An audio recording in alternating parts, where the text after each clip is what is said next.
안녕하세요. 네, 페미니즘은 우리 사회에서 참 말하기 힘든 어떤 불편한 어떤 그런 진실 같은 게 되었어요. 지금 좌파, 우파 가릴 것 없이 모두가 페미니즘에 경도되었어요. 저는 내몸 아롱이 지식인의 아편이라고 했지만 저는 페미니즘은 여성들에게 아편 같은 존재가 이미 되었다. 페미니즘은 어디서 나왔을까요? 페미니즘이 과연 성평등이고 여성 인권을 증진시키고 그런 건가요? 거기에 대해서 한 번도 의심을 해보신 적이 있으신가요? 왜 여성 할당제, 여성 가산점, 여성 전용시설, 성인지 예산 31조 그렇게 많이 퍼부은 그것이 정말 옳은 건가요? 그게 진실인가요? 저는 페미니즘의 그 속에 들어있는 우리가 그 뿌리를 봐야 된다는 거예요. 페미니즘은 남녀 관계를 하나의 계급으로 봅니다.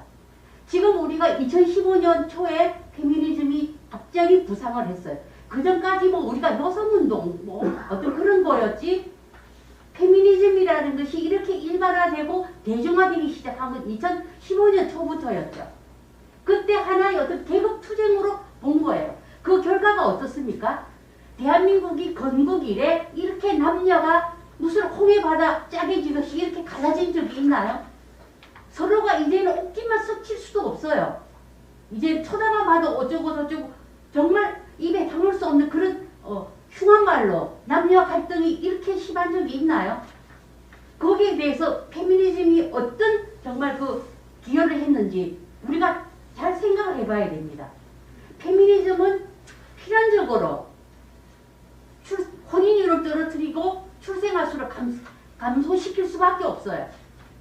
그리고 동성애가 늘어날 수밖에 없어요. 차별금지법이 만약에 통과가 되면은 저는 어쩌면 이런 얘기를 했다가는 아마 잡혀갈지도 모르겠네요. 지금 문재인 정부 들어서 출생아 수가 40%가 감소했습니다. 이것은요 재앙이에요 정말. 이것이 페미니즘하고 관련이 없습니까? 어째서 10대 동성애자들이 그렇게 늘어나고 제가 엊그제도 계속 모니터링을 했어요. 레즈비언 카페, 게이 카페 전 다 들어갑니다. 엄청나게 숫자가 늘어나고 있고 이 친구들이 보는 게 뭐냐 퀴어물이에요. 퀴어 웹툰, 퀴어 소설, 심지어 퀴어 노래까지 이렇게까지 우리 사회가 이 지경까지 왔어요. 거기에 대해서 왜 우파는 왜 가만히 있는 겁니까? 미래통합당의 여성 의원들이 무릎을 꿇고 블랙 라이브스 매터 그 안티파고 좌파 안티파 운동이었잖아요.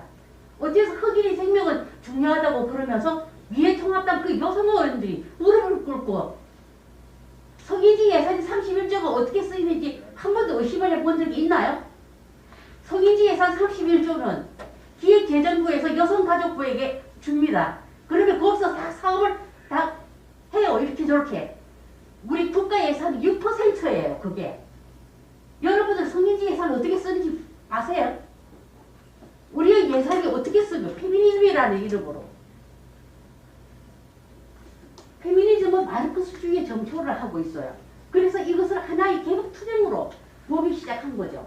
그래서 우리가 페미니즘은 마르크스 엥겔스가 여성 의학의 근원을 이제 여기서 찾아내서 지금 철저히 계급투쟁으로 가고 있는 거예요. 이 끝이 어딜까? 끝은 없어요. 페미니즘이 끝은 없습니다. 모든 것을 다 가질 때까지. 그게 가능한 겁니까? 끝까지 가는 거예요. 여성 인권 어디까지 증진시켜야 되나요? 그러면은 지구의 남성은 그럼 인권이 없나요? 언제까지 성인지 감수성이라는 대법원 판결로 지금 8번째 대법원 판결이 이루어지고 있거든요. 그게 법리에 기초한 겁니까? 우리가 지금 이런 세상을 살고 있어요. 페미니즘의 역사는 그 이전에 이제 일물결, 이물결 이렇게 나누지만은 처음에는 그냥 여성 참정권 운동이었어요. 당연히 필요한 것이죠. 교육 권리, 법적인 권리 당연히 필요한 것이었죠. 그 운동이었어요. 그런데 이것이 어떻게 되냐? 이물결. 그러니까 6.8혁명 신좌파, 뉴 넥스트 운동 때부터 이것이 완전히 네오마크시즘과 결합을 하고 이것이 문화마크시즘이라고도 하죠. 그래서 이 현대 페미니즘을 그러면 누가 단초를 제공을 했을까? 시몬느 보바르라는 정말 페미니즘의 데모, 페미니스트들이 추앙하는 시몬느 보바르는 명실공히 공산주의자였어요. 사르트르와 계약 결혼을 했고, 제가 이런 얘기하면 모르는 사람들이 굉장히 많아요. 사르트르가 공산주의였나요? 요즘 젊은 친구들이 그래요. 사르트르와 시몬느 보바르는 죽을 때까지 공산주의의 재발을 인정하지 않았어요. 끝까지 시침이 떼고 회피하고 그렇게 했던 사람들이에요. 시몬느 보바르가 제2의 석을 썼죠. 이거 맨 마지막에 어떤 구절이 나오는 줄 아세요? 공산주의 유토피아라는 자유왕국에서 남녀 형제를 선언한다. 이 칼 마르크스 말을 인용을 하면서 제2의 성에 끄다는 거예요. 그게 마지막 부분이에요. 그래서 굉장히 그 프리섹스적인 남녀가 같이 그냥 공산동처 남녀가 같이 그냥 그 자유열애 프리섹스적인 그런 분위기를 이때부터 시몬느 보바르가 제2의 성에서 이렇게 얘기한 거예요. 그러면서 모성은 중요하지 않다. 가정의 파괴, 가정의 어떤 붕괴가 사실은 이때부터 시작되었다고 해서 과언이 아니에요. 그리고 생물학적인 성, 사회적인 성 개념, 이게 여성은 태어나는 것이 아니라 만들어지는 것이다. 그러면서 이 생물학적인 성을 완전히 흐트러버리는 그런 단초를 제공한 게 시몬느 보바르예요. 거의 경전처럼 만들었잖아요. 그 다음에 베티 프리단이 있습니다. 1963년 68혁명이 일어나기 전에 여성의 신비를 썼죠. 여성은 신비롭지 않다라는 어떤 그런 모순어법적인 얘기인데, 베티 프리단도 1940년대 공산주의자였어요. 이 얘기를 또 하는 사람은 없어. 페미니스트들은 절대로 이 얘기를 안 하죠. 그래서 이 낙태 찬성 이 단체를 베티 프리단이 미국에서 최초로 만들고, NOW라는 어떤 그런 여성 단체를 만들고, 그래서 굉장히 가정은 안락한 포로 수용소다. 가정주부는 수감자다. 이런 말이 이 여성 신비에 나와요. 그래서 우리 가정에 우리가 주부가 자녀를 키우고 우리의 그 보금자리 가정을 무슨 허들의 잡일로 만들어버린 거예요. 베티 프리단이. 그 말년에 엄청나게 베티 프리단은 후회를 했다고 그래요. 예, 그 다음에 바로 이제 성혁명이 일어납니다. 아까 이제 앞에 교수님들이 또 잠깐 언급을 했지만은 이 68혁명은 굉장한 성적 자유, 어떤 그런 성적 혁명을 지지를 하면서 바로 가정을 공격하기 시작한 거예요. 이때부터. 성해방을 부르짖고. 그렇지만 뭔가 굉장히 이중적인 성윤리 잣대를 가지고 있어요. 요즘 우리 비혼 출산 얘기하잖아요.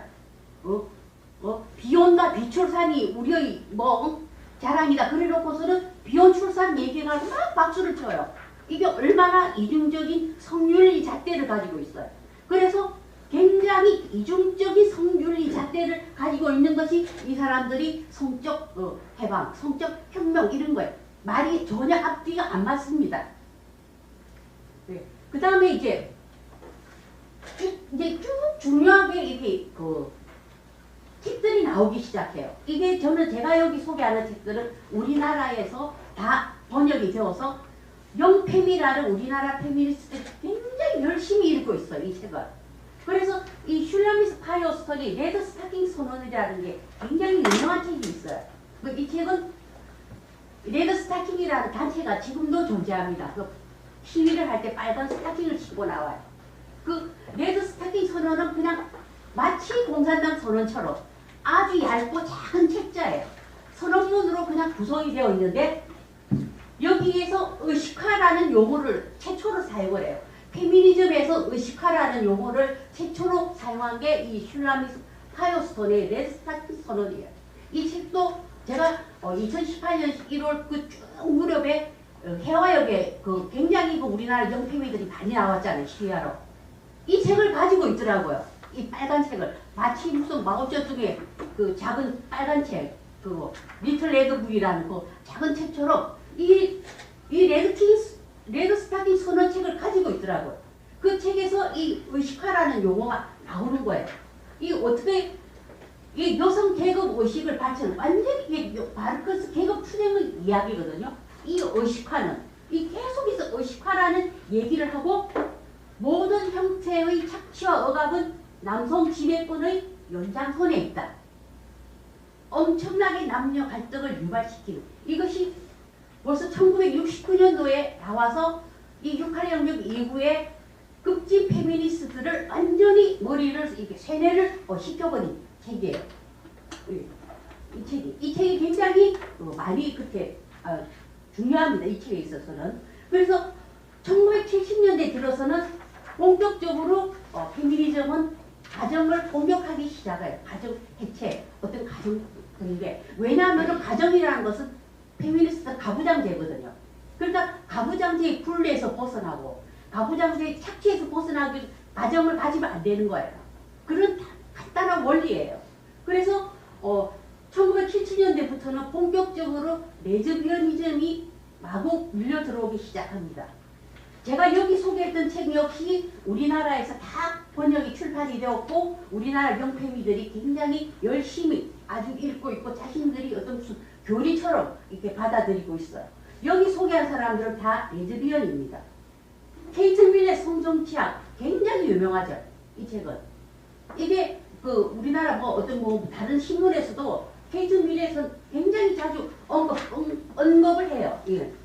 이게 가부장제의 이념을 먼저 끌어온 사람이거든요. 모든 문명은 억압적인 가부장제였다. 이 성정치학에 나오는 이야기예요. 그래서 이 페미니스트들이 늘 가부장제 얘기하는 게 바로 케이트 밀렛의 성정치학에 나오는 거예요.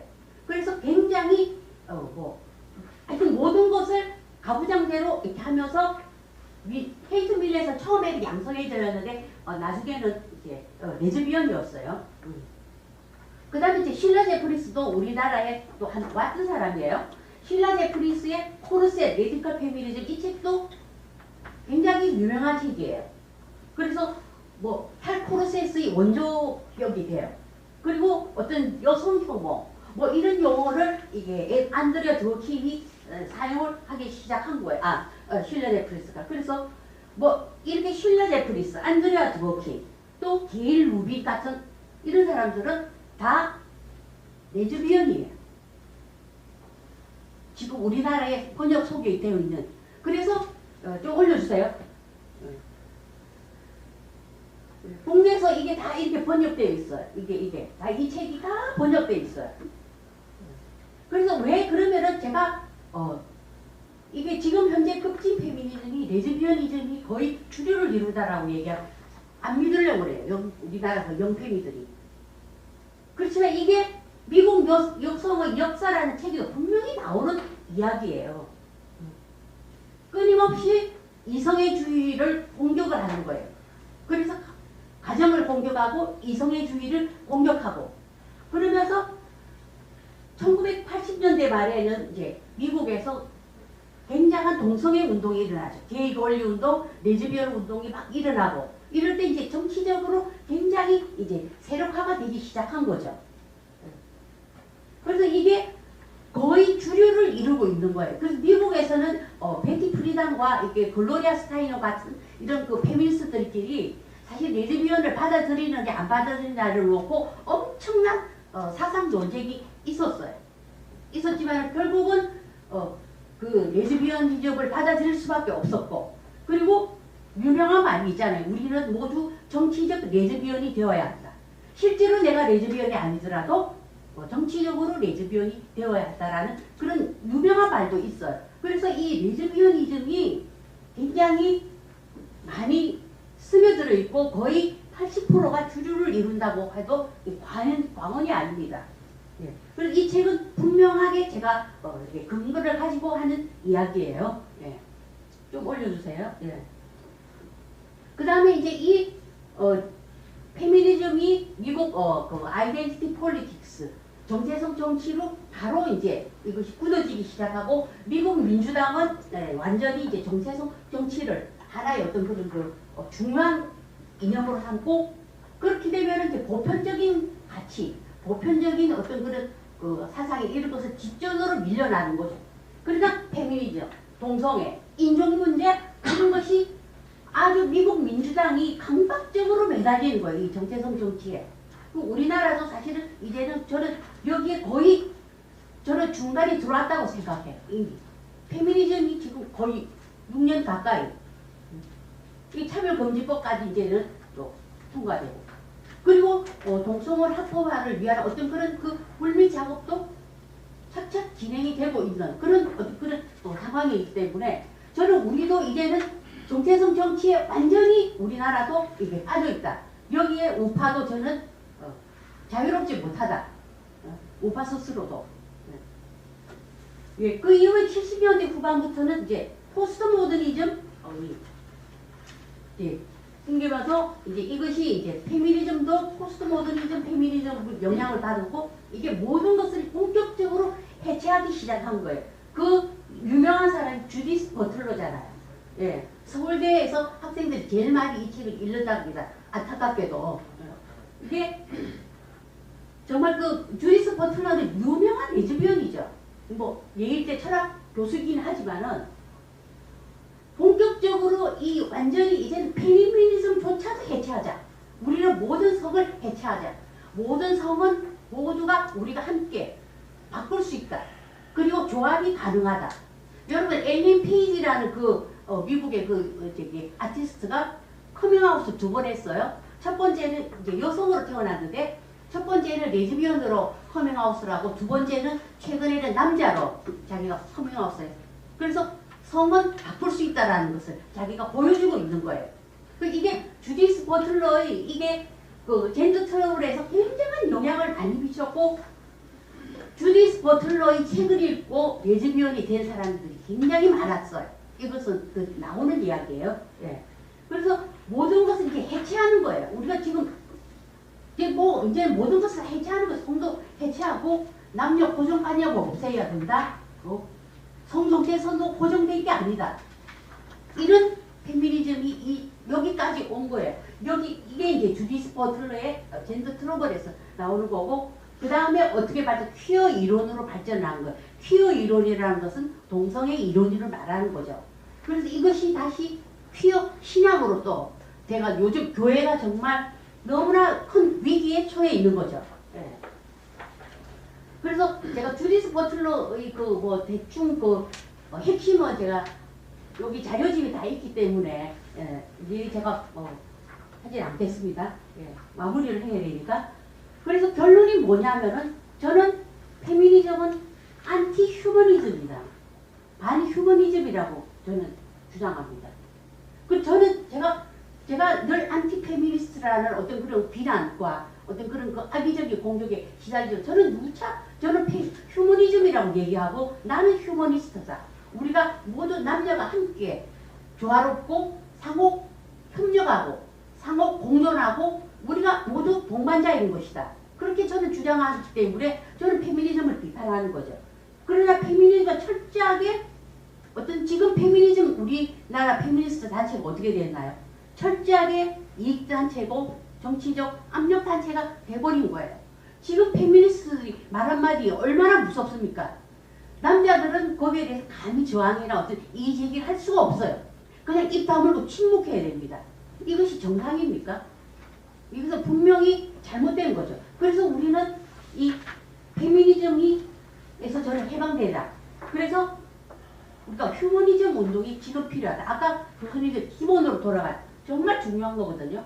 우리가 정말 요즘 학생들이 톨스토이나 도스토옙스키를 읽지를 않아요. 저는 많은 그런 훌륭한 문장과 훌륭한 문학이나 이런 곳에서 우리가 휴머니즘을 찾을 수 있고 우리의 지력을 향상시킬 수 있는데 요즘에는 안 읽어요. 그런 책도. 그래서 정말 우리가 기본으로 돌아가고 이 휴머니즘 정신을 찾아야 된다. 그래서 페미니즘이라고 말하지 말라.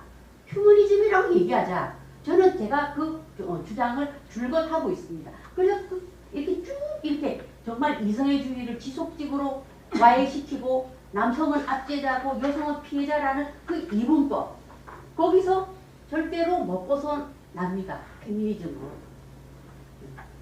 그래서 저는 이제 아까도 말했다시피 계속 이제 성별 정체성을 해체하는 지경에 이르렀죠. 그래서 정말 페미니즘이 남성도 공격하지만은 저처럼 페미니즘을 비판하거나 페미니즘을 옹호하지 않은 사람도 무참을 공격을 해요. 제가 산 증인이잖아요. 저는 엄청나게 제가 공격을 당했는데 정말 폭력적이고 굉장히 공격적이에요. 자기네들 이데올로기를 받아들이지 않을 때. 이거 굉장히 공산주의 이론과 아주 흡사한 거죠. 그래서 제가 이거는 이제 참고로 이렇게 했는데, 이제 아까 말했다시피 퀴어 이론, 이것이 또 퀴어 신학으로 발전하고, 사실은 이게 교회 안으로 크리스찬 페미니즘이 밀려 들어온 지는 사실은 좀 꽤 됐죠. 그래서 이게 끊임없이 이제 이 교회 안에서도 남성 우월주의, 뭐 성차별주의, 그래서 뭐 한국 기독교의 그 유교적 그 성향을 비판하고 이러면서 이제 여성 신학자들이 이제 계속해서 이 페미니즘 신학을 지금 현재 교회에 이렇게 퍼뜨리고 있는 그런 상황입니다. 네. 요 이제 교회 쪽 그냥 좀 자료를 보시면 되고, 저는 우리나라가 이제는 페미니즘이 아니라 휴머니즘 운동을 정말 본격적으로 해야 됩니다. 이렇게 남녀 갈등을 이대로 갈 수는 없는 거예요. 정말 바람직하지 않습니다, 이것은. 그리고 정말 아까도 제가 얘기했다시피 문재인 정부 들어서 정말 혼인율 떨어지고 출생아 수도 이미 수치가 나와 이제 40%가 줄었다는 것은 정말 무서운 일이거든요. 그러면서 어떻게 그 저출산고령사회위원회에서는 비혼 출산 해법을 찾는다. 그리고 붙임말이 뭔지 아세요? 정상가족의 굴레를 넘어서야 된다. 정말 이것은 심각한 문제입니다. 저는 여러분들 우파들이 더욱 용감하게 페미니즘을 비판해 주시기를 부탁드리고 제 말을 마치겠습니다.